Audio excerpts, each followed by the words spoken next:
Hello, I'm Feliciea Jibson, former head of post-16 and post-19 provision with 17 years in the field of neurodiversity and 10 years in mainstream school. Over the last 3 years creating PAG's framework, I have collaborated with a large group of professionals, putting a wealth of knowledge and experience. PAGS is an online assessment and progress monitoring tool, the most innovative and leading to a 21st century approach for learning and inclusion. This session, I will be presenting with Dave Green. Hi, I'm Dave Green. I've been working for 30 years in education at all levels, but particularly in the field of neurodiversity. And this session is about new insights into dyslexia and the brain. And we will be looking at developing the core skills for a successful dyslexic learner.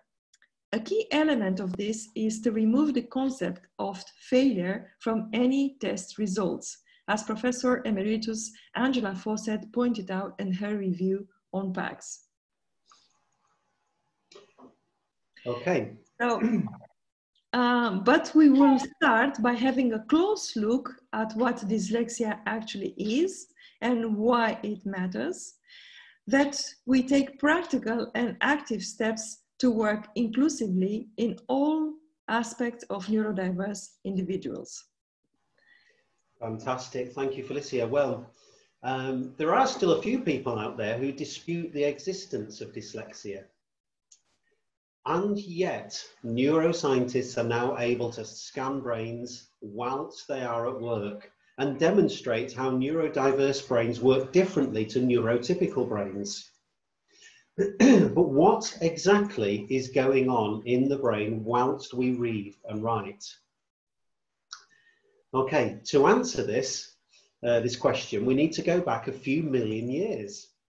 The mammalian brain evolved to cope with slowly changing and adapting lives as survivors, as hunters, settlers, makers of art, farmers, and so on. For most of our history, text was not required. Then, just a few thousand years ago, right at the very end of that timeline, as you'll see, we suddenly evolved this bigger brain with this frontal cortex, and we started to make symbols that represented things, and then we started to make symbols that represented sounds. Now, this is very, very confusing for the brain. And the reason for this is that the brain doesn't have an evolutionary center for reading and writing, like it does for sight. So the brain uses several smaller processing centers to pull together all of this information needed to work with writing. And now this is a problem. Let's look at the English word dog, or in French, chien, or in Netherlands, hond. In English, the word dog is made from 3 sounds, the, o, and the g. And each of these sounds is represented by symbols, lower and uppercase. Now, you put these sounds together and you've got dog, d, o, g. And now maybe I've made you think of a dog. Maybe you're thinking of a particular dog. Maybe a dog you've had, or a dog you've met, or a dog you've had an uncomfortable encounter with. Maybe you're even thinking of not a real dog, an imaginary dog, a cartoon dog. And you can see lots of dogs there. Maybe one of those dogs is the dog you were thinking of. There's my dog, right in the middle there. Okay, now, this is the issue, because you were doing all of these things at exactly the same time, or at least you were trying to do all of these things simultaneously. You were trying to put together the sounds, you were trying to blend them into the word, you were trying to contextualize them, and you were trying to visualize what it was we were talking about, all simultaneously. Now, it's more complicated than that, because you will probably read the word dog normally in the middle of a sentence, or in the middle of a paragraph, even in the middle of a story or a poem. And you've got to keep processing that information in sequence, parallel, simultaneously, just to keep up. And of course, it doesn't work like that for all of us. Some of us are processing this information at slightly different speed. Some of us are using different centers in our brain to others. And because we are using different regions at different stages in learning and development, we begin to understand the structural differences and hence the variation between diverse, neurodiverse learners. Having established this and what it is partly is, let's look at the history of its diagnosis. Dyslexia was first given a name in 1970 as a disability in 1993, Education Act, and then in 1995, Disability Discrimination Act, allowing, for example, 25% extra time in exams. Early intervention was promoted from 1994 with support recommended. Parents, teachers, and psychologists plus child were to be involved in meetings, and legal statements could be written in the most serious cases. In 2009, Rowe's report on dyslexia recommended training for 40,000 teachers for more effective early intervention. So this is an overview of dyslexia in the UK. So what is dyslexia really? Is it something of a contradiction? It can show a reading performance that is marked below what is expected, based on person's intelligence. Can be interpreted as a disorder in children who, despite conventional classroom experience, fail to attain language skills. So, intelligence, social skills, thinking skills, creativity can be pronounced and in some cases exceptional, yet reading and writing poor. So we can only conclude from this that if a dyslexic child cannot learn the way we normally teach, we must teach him or her the way she learns or he learns.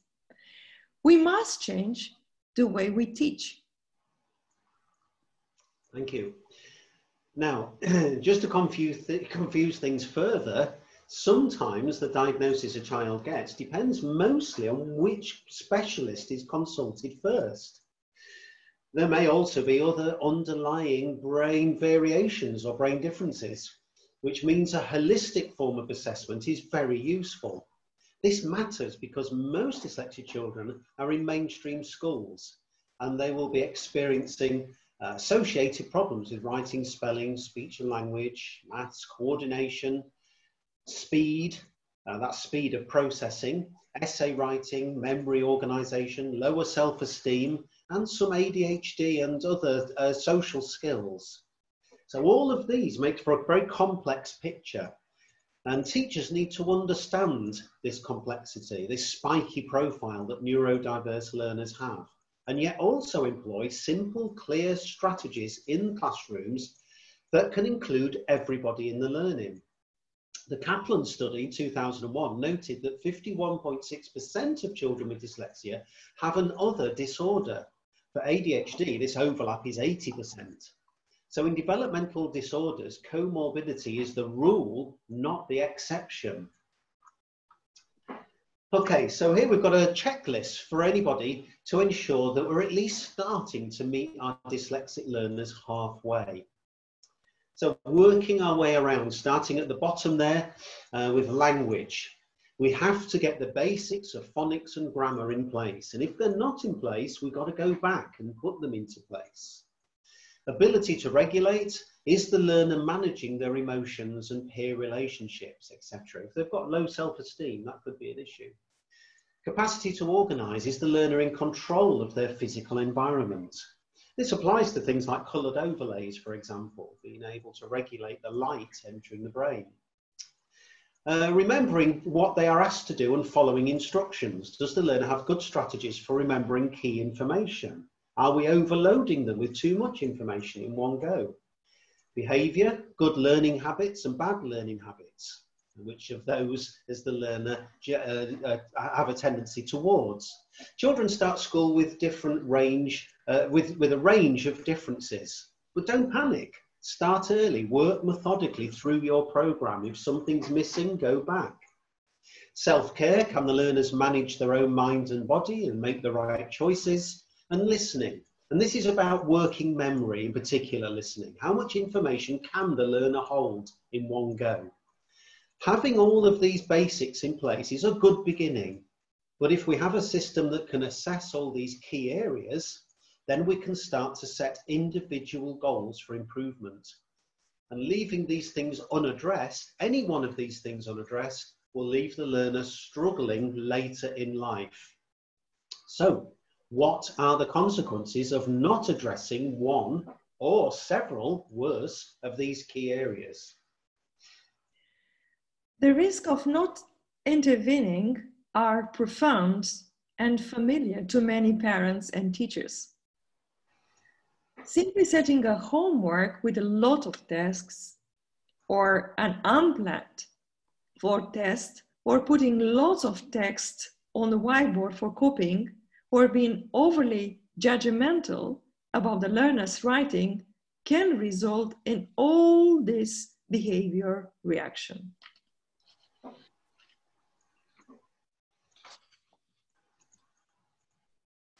Which can lead from fear to stress, to worry, to task avoidance, to anxiety, and leading to memory and attention disruption. And then we'll have also physical symptoms and complaints.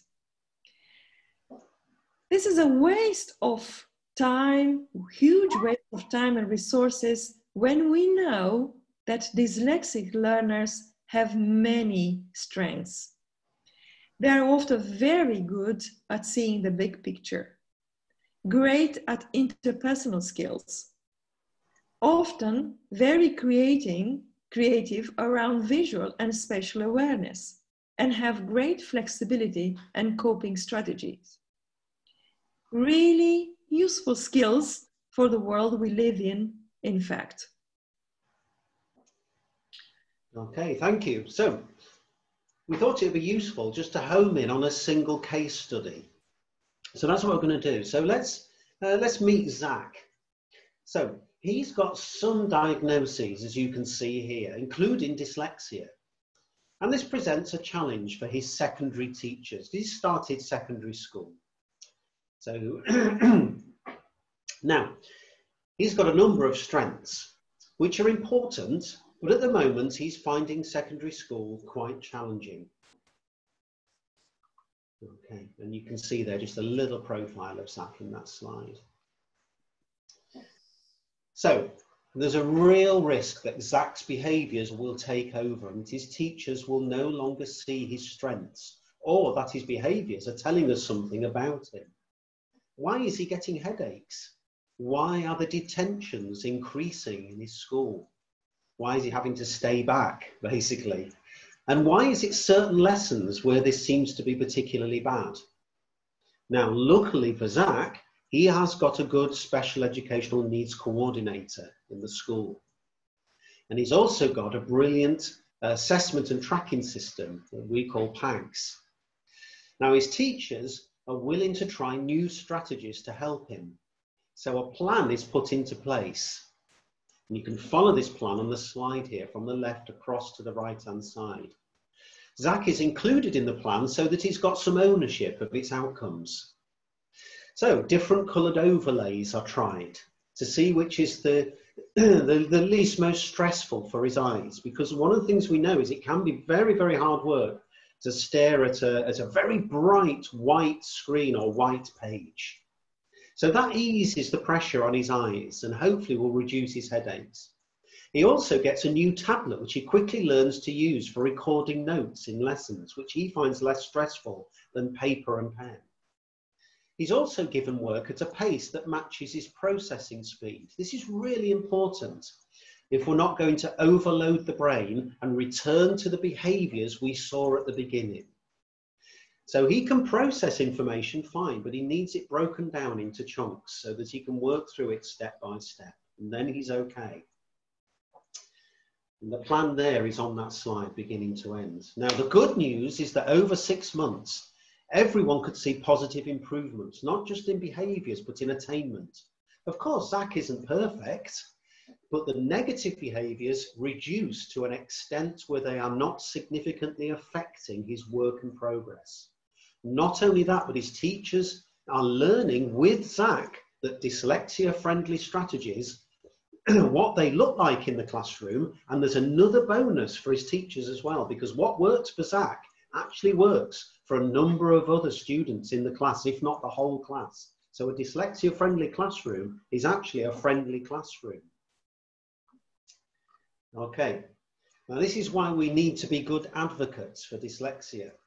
Now we can do this, for example, by understanding the learner's strengths, always believing that they will succeed, knowing that dyslexia is not a weakness and communicating that incidentally with the learner, supporting them to deal with their barriers, encouraging them to never give up, and helping them to find their niche, find the thing that they're really good at. So be creative with your teaching space. Use lots of visuals, prompts. Work in small chunks, one instruction at a time. Build resilience. Play learning games, quizzes, recall activities, visual gaming, tactile, kinesthetic resources. These work for everybody, but these will work particularly well for Zach. Avoid white pages, boards, blank sheets. Tone down the brightness. Make writing frames to complete. Keep the text minimal and then build it up gradually. And research and try different ideas. Some will work better than others with different learners. So, in conclusion, remember, dyslexia is about more than literacy. It's really about how we learn. It just shows up in particular in literacy tasks because text is challenging for the brain. But try to get a broad, holistic picture of the learner so you don't miss anything out. So if you have any queries, please contact us if you want to learn more about the platform that we provide, the holistic assessment and tracking that we've been talking about. Thank you for listening, and then we will be happy to take any questions that you have. Dave? Thank you.